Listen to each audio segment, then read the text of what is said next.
Hello, chào cả nhà, mời cả nhà mình đi với Lão Hồng lên sân thượng vệ sinh hai cái bồn nước nha. Mời hai ông thợ đến để mà mình xúc rửa cái bình nước nóng nước nguội. Bắt đầu là cái táo là mấy ống rồi? Dạ cái này là 21 ống, 215 lít.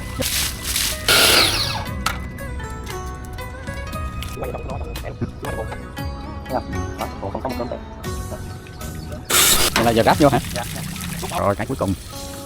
Đây là bồn nước của khách, nhà khách đang sử dụng 2 năm mấy 3 năm.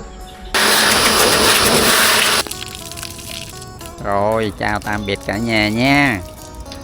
Bye bye.